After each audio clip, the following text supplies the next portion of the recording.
Hello and welcome to part 6 of the QED lecture on randomised controlled trials.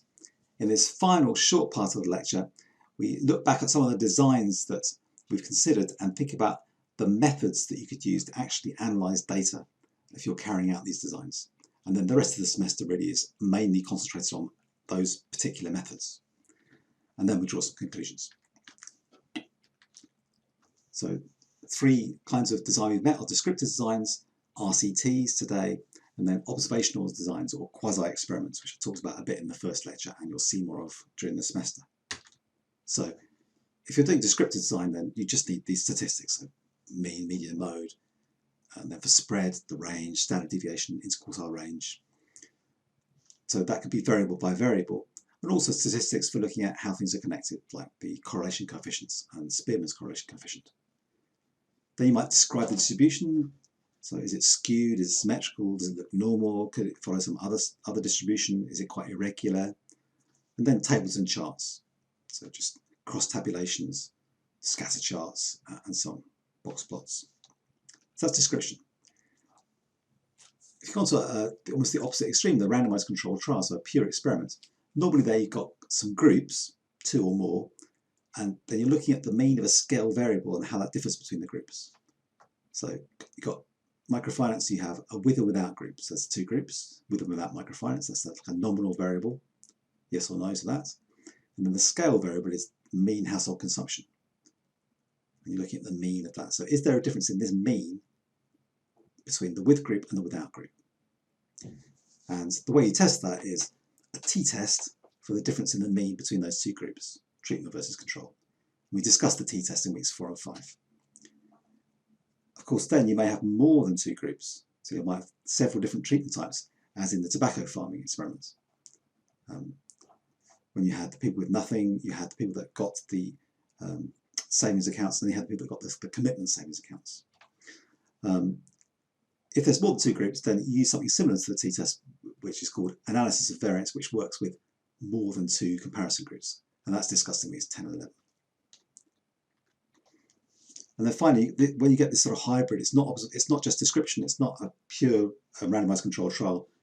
There's lots of different names for these, observational design, quasi-experiments. There, the thing is that because you're trying to go beyond description, you're trying to look at internal or external validity, but you haven't got a neat experimental design, so you can't take account of all these many factors and unknown factors. You need larger data requirements. You've got to try and gather data on all the possible variables that could be influencing the situation. You need data over time often, so a time series is, instead of just having data on income, you need income this year, the year before, and so on over several years.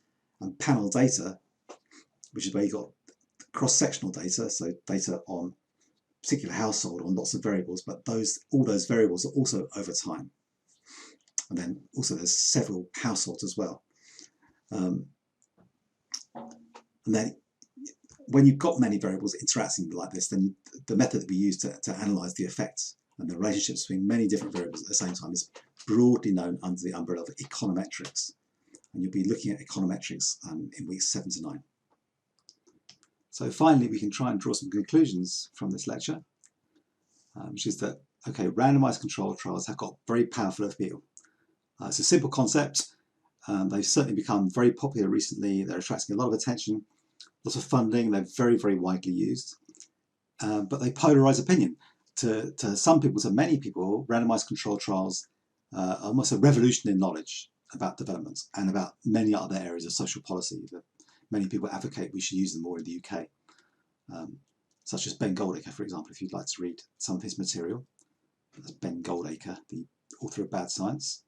But to other people, including some quite prominent people, the advantages of RTCs have been greatly overstated, and there might be really big downsides, such as on the distortion of funding priorities and on the ethical concerns that go along with some of them. The debate is really current. I wish I could tell you which is correct or which is going to win, but we don't know because the resolution's unknown at the moment, which makes it quite exciting at least. So for now, that's enough on us talking about research designs, that we'll mention it as we go along. Now for the rest of the module, or most of the rest of the module, we focus purely on the practical methods that you need to actually put into practice whichever research design it is that's taking your fancy. So Any questions, please point them to the forum.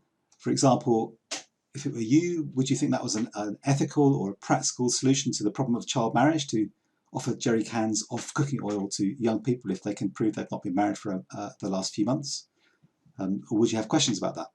So any ideas, questions, comments, please put them in the forum or bring along, we can discuss at the next live class. But for now, thanks for watching.